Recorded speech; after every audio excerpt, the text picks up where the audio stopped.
The laughter reached her before the wine did. Arian Ashfeld stood at the edge of the grand ballroom in Solhaven Hall, a serving tray balanced on her trembling hands, watching 300 of the realm's most powerful wolves celebrate the one night of the decade that was supposed to change everything. The Selection Gala.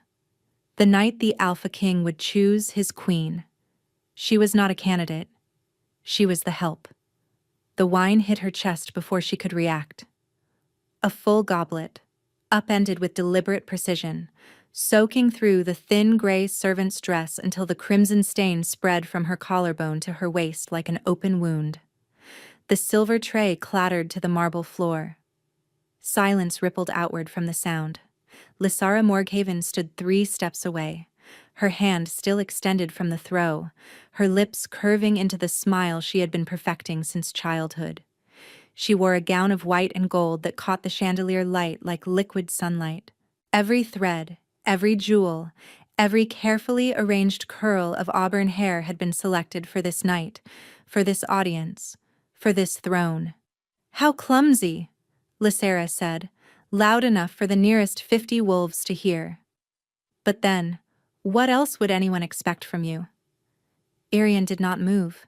She had learned long ago that moving made it worse. "Look at her." Lysara turned to the gathered crowd, performing outrage with the ease of someone who had rehearsed it. "This is what happens when you drag a wolf less omega out of the kitchen and put her where she does not belong. She cannot even hold a tray." The laughter returned. Not all of it. Some faces held pity, a few held discomfort. But enough. Enough to make the heat crawl up Arian's neck and the sting settle behind her eyes where she would never, ever let it become tears. Lysara stepped closer, dropping her voice to a register meant only for Arian, though every wolf with heightened hearing could catch it anyway. "No one would ever choose you," she whispered. "Not tonight. Not any night. You are wolfless. You are nothing. And after this gala, you will go back to scrubbing floors where you belong." The words did not hurt the way they used to. They hurt worse. Because somewhere beneath 5 years of silence and submission and a poison she did not yet have a name for, a part of Arian still believed she was meant for more than this. And that part was dying a little more with each passing day. She knelt to pick up the fallen tray. The ballroom doors at the far end of the hall opened, and every wolf in the room stopped breathing. 5 years ago, Arian Ashfeld had been the daughter of an alpha. Her father, Edric Ashfeld, had led the Ashfeld pack with a steady hand and an honest heart. Their territory in the Eastern Highlands was modest but prosperous, and Edric was respected across every border for one simple reason: he could not be bought. That was what killed him. When Edric married Vespera Morghaven, a widowed noblewoman with a daughter Arian's age, the household shifted like a foundation cracking beneath a house. Vespera was charming, attentive, generous with compliments, and careful with loyalty. Arian had wanted to love her. She had tried. But Vespera had not come for family. She had come for access. In the months before his death, Edric had grown quiet. He spent late nights in his study with the door locked. He told Arian once, in a voice she had never heard him use before, that powerful people were doing terrible things and that he was going to stop them. 3 weeks later, his horse threw him on a mountain trail. He struck his head on a rock, dead before the search party found him. Arian had been 17. She had known, with the gut certainty of a daughter who understood her father's skill in the saddle, that the accident was not an accident. But she was young, alone. And within days of Edric's burial, something began happening to her body that she could not explain. Her wolf went quiet. Not all at once. It was gradual, like a candle being slowly starved of air. The instincts dulled. The heightened senses faded. The warm, fierce presence in her chest that was her wolf, her other self, her birthright, grew faint and then silent. Vespera had been lacing her food with wolfsbane, a tasteless, scentless poison drawn from a rare mountain root. In small doses over time, it suppressed the wolf entirely without killing the host. It simply erased the animal, leaving behind a shell that carried none of the power. With Aryan Wolf less and Edric dead, Vespera seized the Ashfeld estates. She absorbed the pack under the Morghaven name. She stripped Aryan of her title, her inheritance, and her bedroom, and she handed her a servant's uniform. Half a decade of scrubbing floors and pouring wine and lowering her eyes while Lysara wore the gowns that should have been hers. 5 years of being told she was nothing until she almost believed it. And now Aryan knelt on the floor of Solhaven Hall, wine soaking through her dress, while the world prepared to crown someone else's future. Then the doors opened and the air in the room changed. He entered without announcement. No heralds, no guards, no procession. Just a man walking through a doorway, and yet every wolf in the room felt it in their bones. Sorin Greyvein, Alpha King of Valdrin. No one outside the inner court had seen him in 7 years. He had ruled from Stormhold Keep in the northern mountains, governing through commanders and councils, refusing every social invitation. Some whispered he was scarred.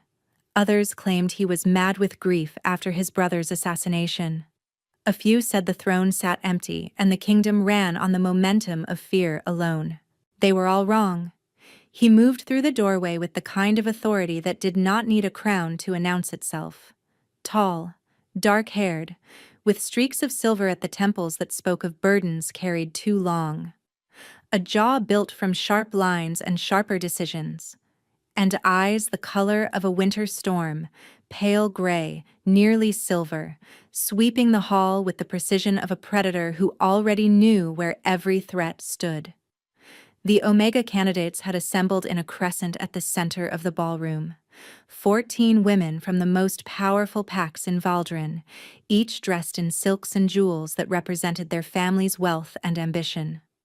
Lysara stood at the center, exactly where Vespera had positioned her. The prime spot, the unmissable candidate. Sorin walked toward the crescent. The first candidate, Lady Audeline of the Ravenshade Pack, dropped into a curtsy so deep her knees touched the floor, her throat bared in submission. The Alpha King did not slow down. He passed her like she was furniture. The second, the third, the fifth, the eighth. He walked the line without stopping, without speaking, without so much as a flicker of acknowledgement. 14 families, 14 fortunes staked on this night. He passed them all, including Lysara. She had executed her curtsy flawlessly, throat bared, eyes lowered, wolf radiating the precise frequency of elegant submission that years of coaching had drilled into her muscles. Sorin Greyvein walked past her as though she did not exist. Lysara's composure cracked, just for a second, just a flash of disbelief that she smothered before it could reach her mouth, but Aryan saw it. She had spent years learning to read her stepsister's face. And what she saw there was not disappointment. It was the first tremor of fear. The Alpha King cleared the crescent entirely. The candidates broke formation, confused, murmuring, scandalized. The hall watched in stunned silence as the king walked away from every eligible Omega in the realm, and kept walking, toward the pillar, toward the wine stain, toward her. No. Aryan pressed her back against the stone column. Every instinct she had left, the human ones, the survival ones, screamed at her to run. This was not right. This was not possible.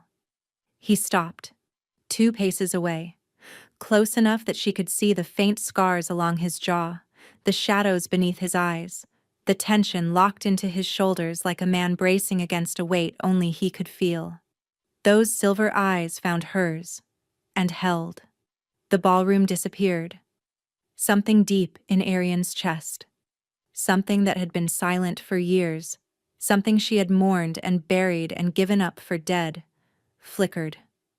Not possible. The wolfsbane had taken everything. There was nothing left to feel. but she felt it. A warmth, a pull, a sound beneath sound, like a heartbeat that did not belong to her. "What is your name?" His voice was low, rough, meant for no one else. Instead of curtsying, instead of lowering her eyes, she lifted her chin and met the gaze of the Alpha King of Valdrin, with wine dripping from her dress and nothing left to lose. "I am no one, your majesty. I am a servant. I should not even be standing here." "Your name?" "Arian. Arian Ashfeld." Something shifted in his expression. Recognition, calculation, and something else. Something that moved too fast and burned too bright for her to name. "Ashfeld," he repeated, quiet, like a man finding a door he had been searching for in the dark. Then he turned to face the hall. 300 wolves, 14 rejected candidates. Every powerful family in Valdrin holding its breath. "I have made my choice." The silence lasted exactly 2 heartbeats. Then it shattered. Lysera's shriek of fury cut through the eruption like a blade through silk. Vespera surged from the crowd, her face white and rigid with a rage that had nothing to do with social embarrassment and everything to do with plans unraveling. Gasps collided with protests. Disbelief crashed against outrage. A wolfless Omega, a servant in a stained dress, chosen over every noble candidate in the kingdom. Arian's vision blurred, her knees buckled, the world tilted sideways. A hand caught her arm, steady, warm, strong enough to hold up a kingdom. Soren Greyvein positioned himself between her and the crowd, his body angled like a wall, like a weapon, like a man who had just made a decision he would defend with everything he had. "Breathe," he said, low enough that only she could hear. "And do not kneel. You do not kneel to anyone. Not anymore." Behind them, the court was fracturing in real time, alliances recalculating, futures collapsing, a kingdom pivoting on a single impossible choice. But Arian heard none of it. She heard only her own heartbeat. And beneath it, for the first time in 5 years, the faintest answering echo of something wild and golden and furious. Something that had been waiting in the dark. Something that was waking up. They took her through a passage behind the ballroom's eastern wall. The sounds of the gala faded behind them like a tide pulling back from shore. Soren led her into a chamber at the end of the corridor, a war room. Maps covered every wall. A heavy oak table dominated the center, scarred with the marks of blades and fists. This was not a room built for ceremony. It was built for decisions that changed the shape of kingdoms. Soren dismissed the guards. The door closed. The silence was total. He turned to face her. The magnetism from the ballroom was gone. In its place was something colder, sharper. A man stripping away performance and revealing the machine beneath. "Sit," he said. "I would rather stand." His mouth twitched, not a smile. "Something adjacent to one. Then stand. You have questions." "I have nothing but questions." "Then I will save you the trouble of asking the first one. I did not choose you because of sentiment. I chose you because when I entered that hall, I sensed something buried beneath years of wolfsbane that every other wolf in the room had missed." Arian went still. "You know about the wolfsbane. I can smell the compound in your blood. Trace amounts, accumulated over years. Someone has been poisoning you. Deliberately. Systematically." His gaze did not waver. "Your stepmother, I assume." Hearing it confirmed by someone with no reason to lie made the floor feel unsteady beneath her feet. "Why would you care?" she asked. "Because I have been hunting the people responsible for my brother's murder for 3 years, and every thread I have pulled leads back to the same web of families, the Morghavens, the Ravenshades, the Kelvorns." He pushed off the table and began pacing. "They call themselves the Inner Circle, An alliance of packs who believe the crown has grown too powerful and that a new order, their order, should replace it. And you think Vespera is part of this? I think Vespera is one of its founders, and I think your father discovered the circle before he died. Soren stopped pacing, which is why they killed him. The room compressed around her, her father's locked study, the late-night visitors, his voice saying powerful people were doing terrible things. You knew, Irian breathed. You knew he was murdered. I suspected. I could not prove it. The circle has allies in my own court, wolves I cannot yet identify. If I strike without sufficient proof, they scatter, regroup, and I lose my only chance to dismantle them. So what do you want from me? Your father kept records. Evidence hidden somewhere the Morghavens have never found. I believe he left you a way to locate them. I do not know where any records are. Not yet. But the wolfsbane suppresses more than your wolf. It buries memories, instincts. Once the poison is purged, things you have forgotten may resurface. He stepped closer. Here is what I am proposing. Marry me, become my queen. Under my protection, Vespera cannot reach you. I will purge the poison from your body, restore your wolf, and give you the resources to recover whatever your father left behind. And in return, you help me destroy the inner circle. Every name, every alliance, every secret, we tear them out, root and branch. That is not a marriage proposal. That is a battle plan. It is both. I need a queen who is not connected to the families conspiring against me.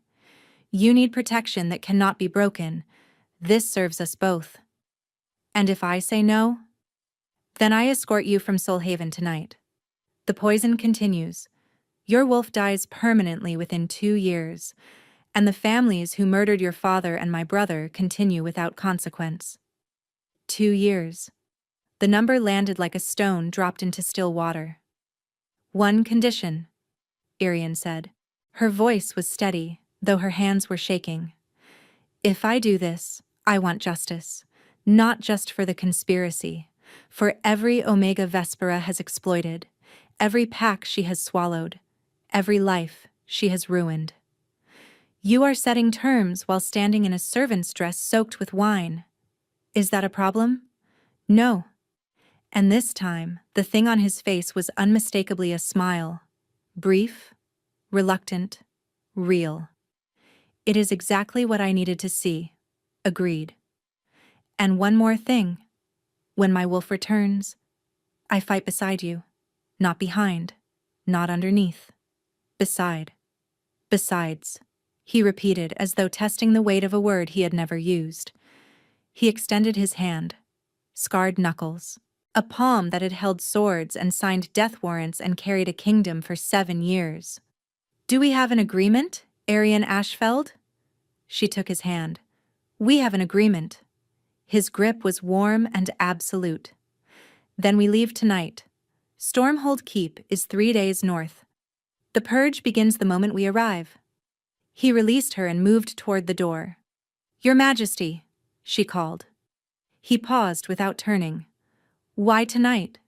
You have avoided the court for 7 years. Why come to the selection now? His shoulders shifted, and for one moment, the machine cracked, and something human showed through the seams. I was not planning to attend. I changed my mind at the last moment. I cannot tell you why. I only know that if I had not, you would have been dead inside 2 years, and I would have spent the rest of my life searching for evidence locked inside a ghost. Then he was gone, and Arian stood alone with the maps and the fire and the shape of the choice she had just made. She had entered this palace as a servant. She would leave it as a future queen, and the people who had stolen everything from her did not yet know that their weapon had just changed hands. Stormhold Keep announced itself long before it came into view. First, the temperature dropped, then the trees vanished, then the road narrowed to a single track carved into the face of a cliff above a roaring sea. And then the fortress rose from the black rock, a brutal silhouette against a sky the color of bruised iron. 4 towers of dark granite connected by walls thick enough to repel cannon fire. Windows narrow as arrow slits. Banners bearing the gray vein crest, a silver wolf howling against a black storm, cracking in the relentless wind. Everything about Stormhold said the same thing. Come if you must, but know what waits. Irian arrived in a carriage marked with the royal seal. Her body was already rebelling against the absence of wolfsbane, tremors in her fingers. A low fever that made the edges of the world soft and unreliable. At the gates, a woman waited. Tall, silver-haired despite being no older than 40.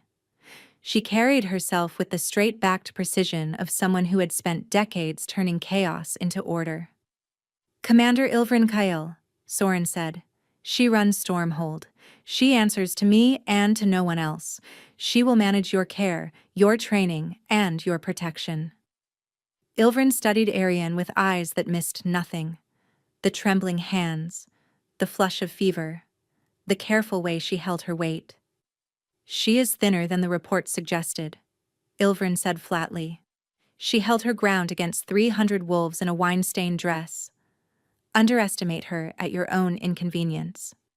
The North Tower suite was sparse and cold and clean. Stone walls, a hearth already lit, a copper tub steaming with water that smelled of sharp, unfamiliar herbs. Wolfsbane extraction bath, Ilvrin explained. Twice daily. It draws the poison through the skin. The process is not gentle. Nothing about this has been gentle. After Ilvrin left, Arian found a leather-bound journal on her bedside table. Soren's intelligence on the inner circle. 3 years of obsessive investigation in dense, angular handwriting. On the final written page, 1 line stood apart. Edric Ashfeld was the closest anyone has come to exposing the circle. His daughter may be the key. She has survived years of what should have destroyed her. That is not weakness. That is proof. Irian closed the journal and looked out at the sea crashing against the cliffs.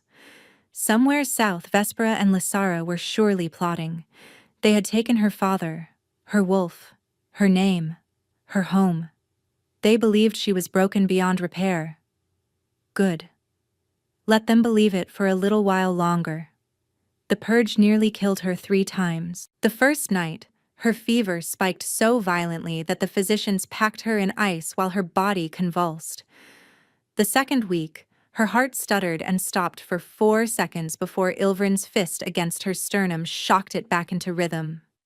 On the 17th day, the poison that had saturated her tissues for half a decade began to expel itself through her skin in a rash so severe that she clawed her own arms raw before the physicians could restrain her. Through all of it, she heard Soren's voice, not always in the room. Sometimes from the corridor outside her door. Sometimes from the chair beside her bed where she would find him sitting when the fever broke at dawn, still dressed in yesterday's clothes, a half-finished report on his knee. He never acknowledged these vigils. She never asked him to. On the 18th morning, Arian opened her eyes and felt something she had not felt since she was 17. Warmth. Not fever warmth. A living warmth. A presence inside her chest that pulsed with its own rhythm, its own fury. Her wolf. She told Soren that evening. Their dinners had become a ritual. A long table, 2 chairs at opposite ends. Maps and intelligence reports spread between the food. The distance between them deliberate. She is there, Arian said, pressing her palm flat against her breastbone. Faint. Like hearing a voice through a wall. But she is alive. Soren set down his fork. Something moved across his face that she had never seen there before. Relief. Not strategic satisfaction, the raw, unguarded relief of a man who had been afraid and would never admit it. Good, he said. Just that. But the word carried more weight than he intended. The training began immediately. Ilvrin was merciless. Combat, defensive formations, pressure points. Arian ran the cliffs until her lungs screamed and then ran them again. She memorized the political hierarchy of every major pack in Valdrin, their alliances, their debts, their weaknesses. "You hesitate before every strike," Ilvrin said, after pinning her to the floor for the 14th time. "You flinch before contact. You have spent years making yourself small. Stop it. Smallness is a habit, not a fact. Being beaten is also a choice. I am choosing to learn the difference." Ilvrin pulled her to her feet without gentleness. "Good answer. Again." By the third week, Arian stopped flinching. By the fourth, she started hitting back. The evenings belonged to Soren. They reconstructed her father's final months piece by piece, a locked study. Visitors who arrived after midnight. A conversation she had overheard through floorboards, her father's voice tight with anger, saying, "They are building something that will swallow this kingdom whole." "Did he give you anything before he died?" Soren asked one evening. "A gift? A keepsake? Something he told you to protect?" The memory surfaced slowly, her 17th birthday, her father's hands around her neck clasping a chain, a locket, gold engraved with the Ashfeld crest, his voice unusually serious. "Keep this close, little wolf. Everything that matters is inside." She had worn it every day until Vespera took it, 3 days after the funeral, pulled it from Arian's neck while she slept. Soren went very still. "We need that locket. That means going back. Not yet. Not until you are ready. But soon." By the 6th week, Arian barely recognized herself. Leaner, harder, faster. Her senses sharpened daily, and her wolf grew stronger, not yet ready to surface fully, but present in every movement, every flash of gold that sometimes flickered through her eyes. One evening, Soren looked up from his papers and studied her. "What?" she asked. "6 weeks ago, you could barely stand. Now you argue strategy with me and win." "I do not win. I simply refuse to lose. The Winter Court convenes in 10 days. Every major pack sends representatives. The Morghavens will be there." Her stomach clenched. "You will face them as my queen, not as their servant, not as their victim, as the woman who walked through years of poison and came out the other side with her spine intact." "Is that what you see when you look at me?" He was quiet for a moment. Then, without looking away, he said, "I see someone who frightens me, and I am not easily frightened." The words landed between them like a lit fuse. Neither of them reached for it. Neither of them stepped away. 3 days before the Winter Court, Soren arranged a council dinner at Stormhold. 7 pack leaders, allies, neutrals, and 1 fence-sitter whose loyalty could tip the balance of an entire region. Arian's first public test as queen. She stood before the mirror in her chambers and did not recognize the woman staring back. The gown was deep midnight silk, threaded with silver that caught the torchlight like frozen lightning.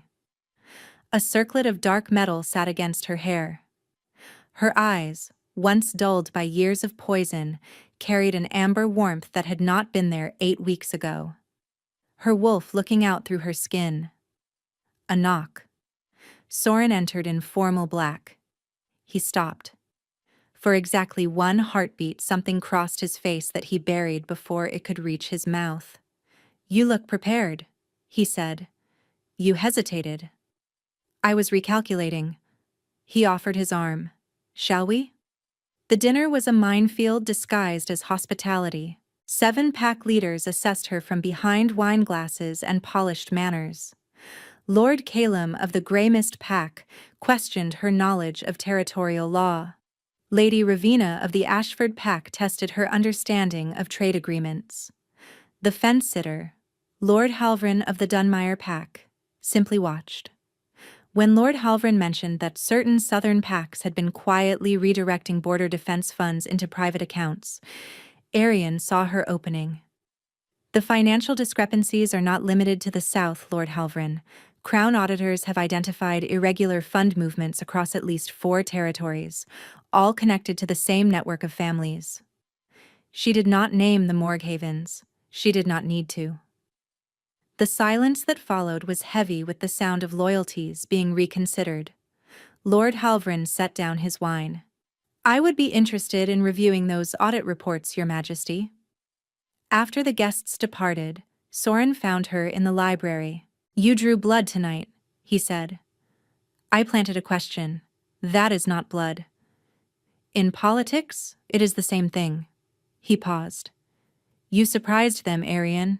You surprised me. You expected me to fail? I expected competence. You delivered authority. That is a very different thing. The firelight softened the sharp lines of his face, and for the first time since she had known him, he looked not like a king, but like a man.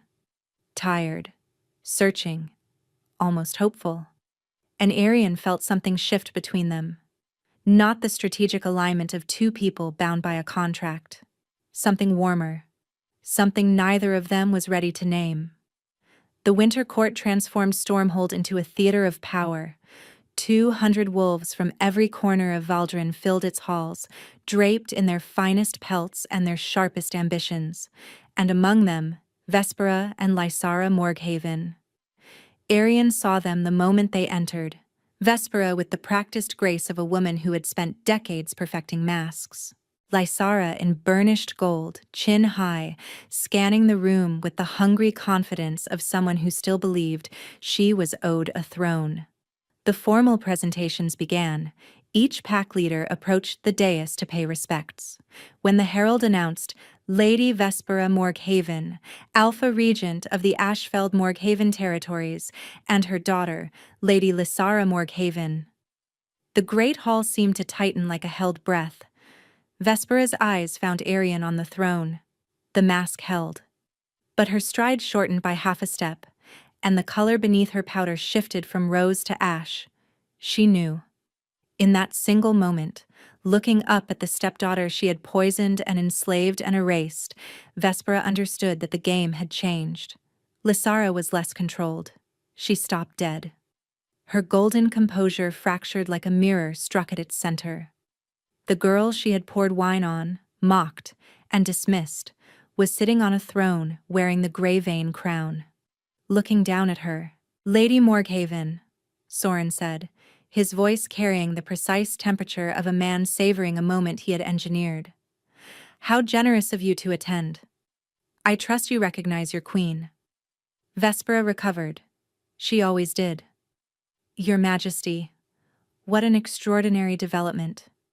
We had no idea our dear Arian had achieved such distinction. Dear Arian, Soren repeated. The words landed like a blade tested against skin. I imagine this must come as quite a shock, given the care your family provided her. Lysara forced words through a jaw locked tight with fury. We were so worried when you vanished after the selection. I left with my husband, Arian said. That is typically what happens after a king makes his choice. But I appreciate your concern, sister. The word sister detonated silently across the hall. Whispers erupted. The queen is her stepsister. She was their servant? Vespera smiled her widow's smile. We must speak privately, Your Majesty. There will be time for that, but not tonight. Tonight is for the court. The dismissal was precise and total. But as they turned to retreat, Arian caught the look between mother and daughter. Not defeat. Recalculation. After the feast, Soren found her on the battlements. The wind tore at her gown and she let it. She needed something real against her skin after hours of performing composure she did not feel. You held the line, he said. I wanted to scream. When Lysara called me dear, I was 17 again for a moment. Kneeling on a kitchen floor. But you did not kneel tonight. You made her curtsy to you. Why does that feel like it is not enough? Because justice is slower than rage, but slower does not mean weaker. She turned to look at him in the moonlight. When did you stop doing this alone? She asked. He held her gaze. The night a girl in a servant's dress told the Alpha King she would rather stand. The Morghaven struck on the third day. It began with whispers. Carefully planted rumors that the queen was mentally unstable, that the poison had destroyed her mind, that she had no wolf, and was therefore unfit for the crown. Then, the formal challenge. Lysara Morghaven stood before the assembled court and invoked the right of proving. An ancient law, unused for over a century, that allowed any wolf to challenge the queen's fitness by demanding she shift publicly. If she could not, the selection was void. A queen without a wolf is no queen at all, Lysara declared. Let her shift before the court. If she cannot, this farce ends tonight. The hall erupted. Soren rose from the throne, fury rolling off him in waves that made the nearest wolves step back. Lord Aldrin Morghaven, Vespera's brother, stepped forward. A broad-shouldered alpha with the smile of a diplomat and the instincts of a predator. It is ancient law, Your Majesty. Unless the king would place himself above it? The trap was immaculate, refuse, and Soren appeared to be hiding a weakness. Accept, and Arian would be humiliated.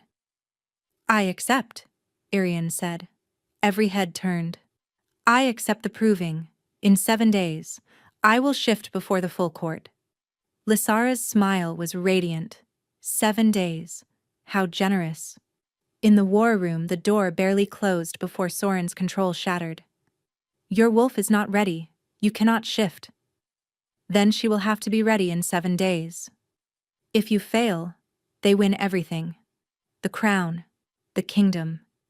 The conspiracy survives. Everything your father died for, everything your brother died for, is buried forever. And if it kills you, then I die trying instead of dying silent.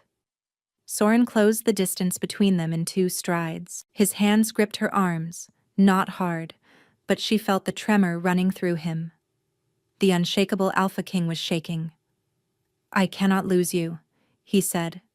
The words came out rough and raw, like something torn from behind a wall he had spent 7 years building. I brought you here for strategy. I married you for advantage. But somewhere between the purge and the training and the dinners at opposite ends of a table that was always too long, I stopped being able to separate the strategy from you. Soren? I love you. He said it like a man stepping off a cliff. I did not plan it. I did not want it. It is the most inconvenient, irrational, strategically catastrophic thing that has ever happened to me, and I would not undo it if I could. Arian's breath caught. 5 years of being told she was unworthy of love, and the most powerful alpha in Valdrin was standing in front of her, shaking, telling her she had wrecked every careful plan he had ever made. She kissed him. Not strategy. Not performance.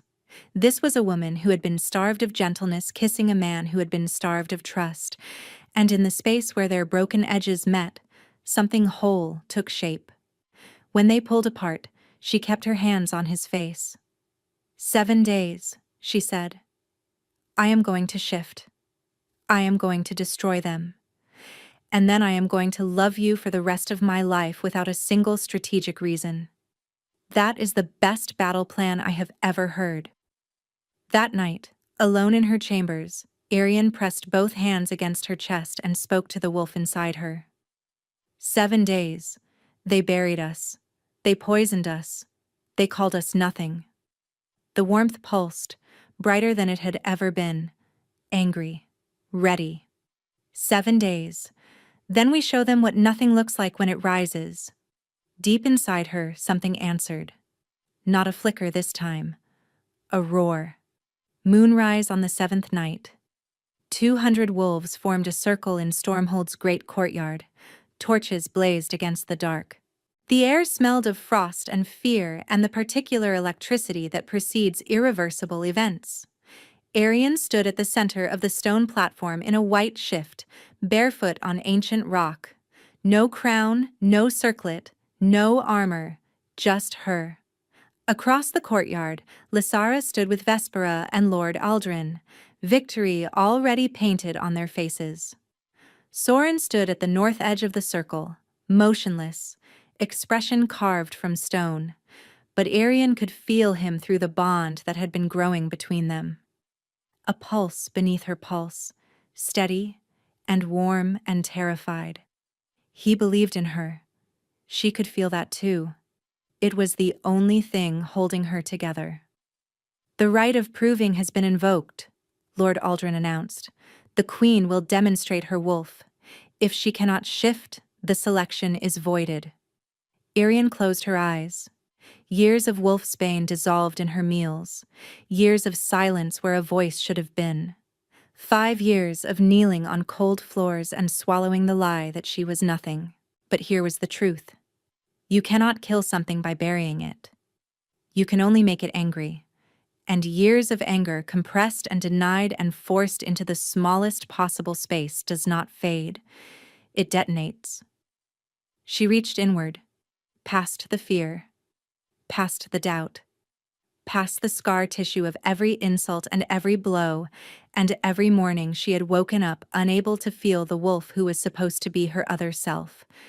And she found her. Not the fragile flicker of the early weeks.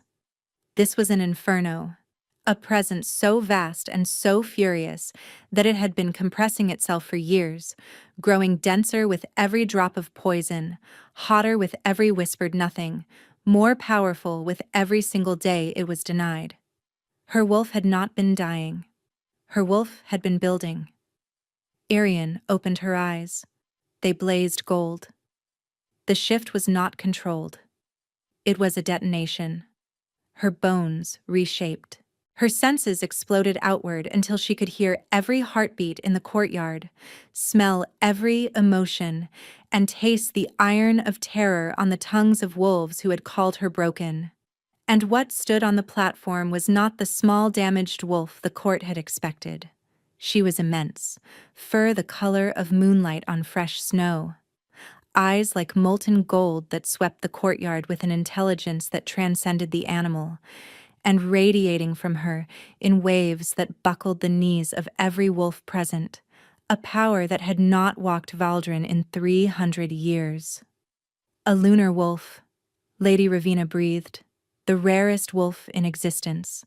An Omega whose bond with an Alpha King multiplied both their powers beyond calculation, a wolf who could hear lies in heartbeats, who could compel obedience with a single howl." The Morghavens had not been suppressing a troublesome stepdaughter. They had been burying the most powerful wolf born in 3 centuries. And they had known. Arian could taste it now with her awakened senses, the bitter, metallic flavor of Vespera's terror. That was the entire point of the wolfsbane. Not because Arian was nothing, because she was everything. She turned her golden gaze on Lysara and howled. The sound shook the stones of Stormhold. 200 wolves dropped to their knees, not by choice, by nature. The lunar wolf's howl was not a request, it was a law of physics. Lysara knelt. Vespera knelt. Lord Aldrin, who had orchestrated this trap with surgical confidence, knelt on the cold stone with his hands shaking. Arian shifted back. She stood on the platform, breathing hard, gold still flickering in her eyes. She looked down at the Morghavens. "You told me no one would ever choose me. You poisoned me to make sure of it. You killed my father because he tried to stop you. And you buried my wolf because you knew exactly what I was, and it terrified you." "Lies," Vespera hissed, but her voice cracked. "A lunar wolf hears lies the way you hear speech. Your heart is racing. Your scent is rotten with guilt." Arian's gaze swept the courtyard. "And I can sense every wolf here who conspired with you."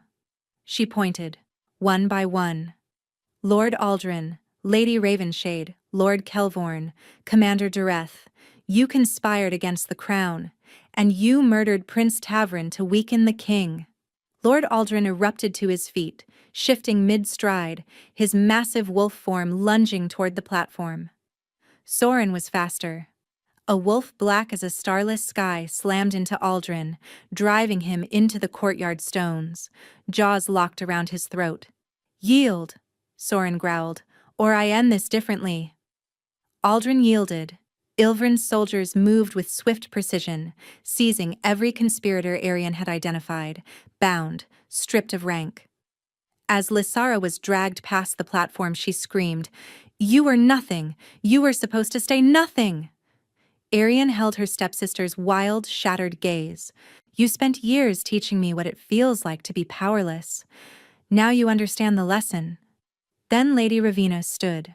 Lord Calum. Lord Halvrin. One by one, every loyal wolf rose. "The Queen has proven her wolf," Lady Ravina declared. "The right is satisfied. Long live the Queen." The cry cascaded from wall to wall until it shook the ancient stones. "Long live the Queen!" Arian's knees gave. Soren was there, human again, his arm around her waist, his breath against her temple. "You did it," he said. His voice was wrecked. "Every moment of that was you." She leaned into him, exhausted, shaking, more powerful than she had ever been. They had buried her. And she had risen as something they could never bury again. Later. The fire burned low. The celebrations echoed distantly from the great hall below. The world had changed its shape, and the two people most responsible for the change sat together in the quiet, letting the enormity settle. Soren held her hands, turned them over, traced the lines of her palms as though reading a map that led somewhere he had never expected to go. "I chose you at that ball because I sensed a suppressed wolf and saw an opportunity," he said. "I married you because I needed a weapon against the circle." He lifted her hands and pressed his lips against her knuckles. "But somewhere between the strategy and now, you became the reason I fight, not the instrument. The reason." "You are the worst strategist in the realm," she said, her voice thick with tears. "Falling in love with your own weapon."